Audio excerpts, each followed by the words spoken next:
When the three figures arrived at a location, what seemed like a monkey man pointed forward. From the labyrinth, where divine power lay dormant, that space seemed forgotten by all living beings. It was the celestial cave, a place where spirits ascend and become new immortal gods. The three stood outside, commenting that it would normally take a lifetime to find it. Now that gigantic ogre looked down, dragging a chain attached to the one who pointed the way. The young man who revealed the location was being dragged with hostility as the ogre walked while the fallen human begged for forgiveness. The ogre said he would go in first, so he had to hurry. The ogre looked at the chained man and declared that he would be used as the initial shield. Although many believed the celestial Rome to be kind, the place was cruel, treacherous, and merciless. The truth was different. Evil ogres, devious beasts, and constant suffering ruled that divine plane. With a kick, the monkey launched the human forward and said he would disable the traps first. Among the three, the monkey seemed weaker, but he relied on the protection guaranteed by the others. That seemingly fragile human was being used as a temporary hostage by those dangerous figures. Thus he walked ahead, disarming traps and preventing his captors from facing more direct dangers. As they walked, the ogre said, "The labyrinth contained the sealed powers of the divine emperor." The black-haired swordsman had doubts about what would happen if they were discovered there.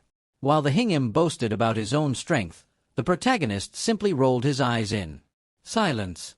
After walking for a bit, the monkey pointed at something, wanting to show it directly to the ogre. Before the force stood the statue of a guardian seated in deep, motionless meditation. The big guy, using his limited intellect, decided to throw the human forward as direct bait. He released the chain and kicked the protagonist ahead, hoping he would face the trial alone. While the three spoke among themselves, the protagonist remained face down on the dirty ground. He got up, wiped his face, but stayed silent, enduring the situation without complaint. The statue before them was gigantic. While the human remained kneeling in a reverent pose, joining his hands, he began chanting a solemn prayer to activate the guardian. Within moments, the prayer was heard and the guardian began to react, shrinking in size. Slowly, it seemed to regain awareness through its three mysterious glowing eyes.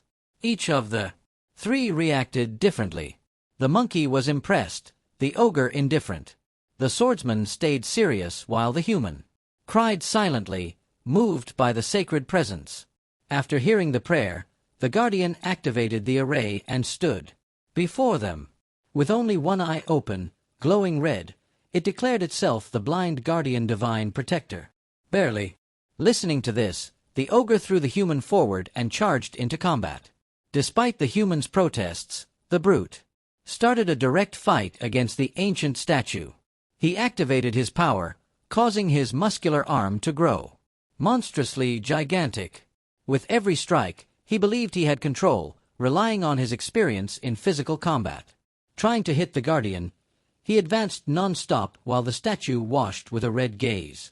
That eye grew more intense, indicating a silent verdict being passed. Since the ogre's response was wrong, he would be punished severely by the sacred gaze. The medallion acted as a target, and the statue launched both hands to crush him directly. The two companions widened their eyes in shock, but the monkey showed more panic than the others. After smashing the brute, the guardian returned to its original pose, hands joined solemnly.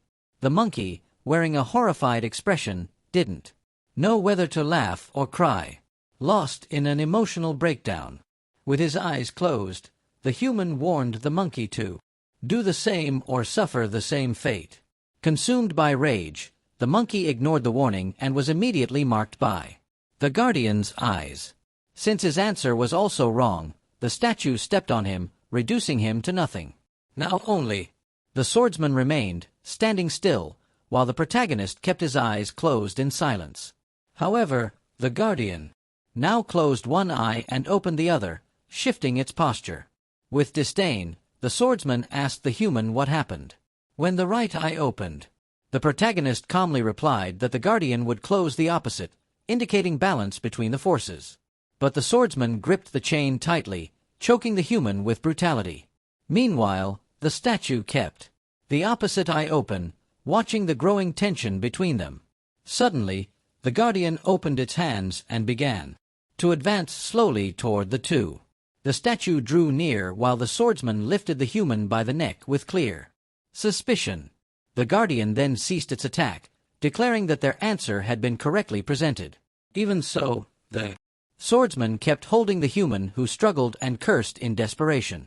Suspicious, the swordsman wanted to know how someone so weak knew the location of that labyrinth. Staring at the protagonist, he wanted to uncover his true identity and what secrets he was still hiding. As they argued, the guardian opened both eyes, emitting an increasingly intense reddish glow. Trying to pull the chain with both hands, the human asked to postpone the questions. Angrily, he ordered the swordsman to immediately follow his instructions to survive.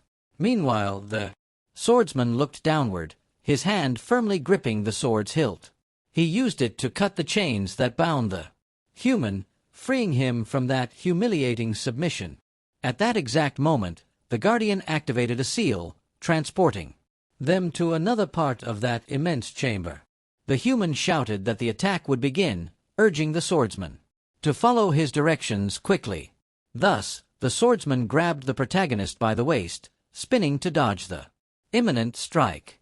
As predicted, the statue approached to launch a frontal blow against the two warriors. Pointing at it, the protagonist declared that the attack would be known as Scarlet Sweep. The two of them now had to prepare properly for an attack coming straight from the front. The swordsman then ran with the human behind the statue, avoiding a direct clash. Right after, the protagonist shouted that now the guardian would immediately attack in the opposite direction. The swordsman reacted, circling the statue and dodging with precision as it searched for targets. Finding none, the statue smiled and returned to its original pose, which meant something important. The protagonist then revealed that this behavior indicated a clear opportunity for an effective counterattack. With that, the swordsman positioned himself, releasing the hidden power of his sword with full focus. After unleashing the power, he ran his fingers along the blade, infusing it with divine energy. Meanwhile, the human pointed at the guardian, ordering not to hesitate when striking. At that moment, he discreetly revealed a trace of his true and mysterious identity. The swordsman raised his hand as high as he could, releasing the power of the divine sword. Then, he launched a powerful strike with enough force to slice the sacred statue completely in half. In that world, even a level 99 dog could be treated like a wild beast. If someone knew the right way to handle it, they could turn it into a docile being. Now the protagonist was in trouble, having been captured by that extremely suspicious swordsman. To the swordsman, that protagonist seemed very suspicious and probably knew more than he let on. It seemed he already knew the plans, as he had approached them cautiously from the very beginning. In the swordsman's mind, it made sense that the human had observed everything and then decided to get closer. He had surely stepped on a dry branch on purpose just to be spotted by the three warriors. That's what the swordsman believed. Keeping the tip of his sword pressed against his neck, the swordsman demanded answers, asking several questions, conducting an interrogation with full seriousness. While being restrained by the swordsman, the protagonist noticed the sudden appearance of a lotus flower. He quickly closed his eyes, trying to come up with a believable excuse to deceive that swordsman. He knew that the man before him was just a bunch of data, not a real human. He was sure of it because he himself had created that game, knowing every trap and internal system. Everything in that world came from the database, including events, enemies, and hidden keywords. He had created the keywords himself on programming the game, and knew exactly which ones to use. With his head lowered, he thought about the ideal words to convince the suspicious swordsman. Soon after, he gave a faint smile, for he remembered exactly what he needed to say.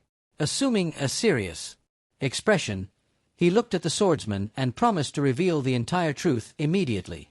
The swordsman widened his eyes when he heard that he was the true celestial emperor of that world. It was at that moment that he lowered his guard, just enough time for the protagonist to shove his fingers into his eyes. With that, the swordsman's power was weakened, and the protagonist managed to quickly escape the trap. He had only a few seconds of advantage left, but he intended to make the most of them. The boss of that place was known for its difficulty, as it involved facing the sword spirit with closed eyes. Looking ahead, the protagonist smiled, for he recognized the perfect situation to summon a boss. He only needed to reach the lotus flower, the reward obtained by destroying the previous guardian. He knew the flower could only be stolen by someone who hadn't landed the final blow. Countdown appeared and the flower would vanish soon, so he accelerated without hesitation. However, the swordsman noticed the protagonist's movement and ran after him, eyes red with fury. Meanwhile, the countdown already marked 3 seconds, and he advanced at full speed. His eyes widened as he noticed a shadow above him. It was the swordsman, quickly closing in. In the final second, he stretched out his fingers, trying his hardest to reach the lotus flower. As soon as he touched the flower, a red mist appeared, and the entire ground began to collapse. By instinct, the swordsman grabbed the protagonist in his arms and managed to dodge that initial collapse. Soon, someone appeared, wielding a powerful sword, claiming to be the destroyer of the order imposed by Thor. After being summoned, the spirit of the sword declared that the swordsman would fall to its sharp edge.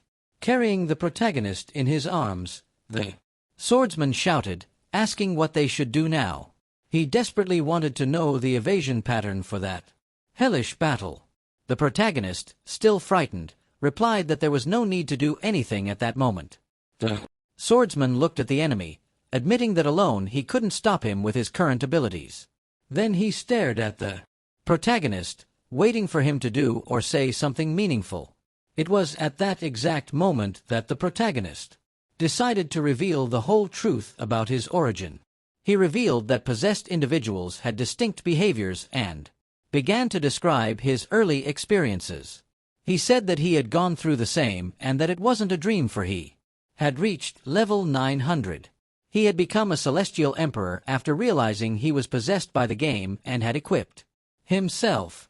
When checking his status window, he saw that he had built up many achievements in that world.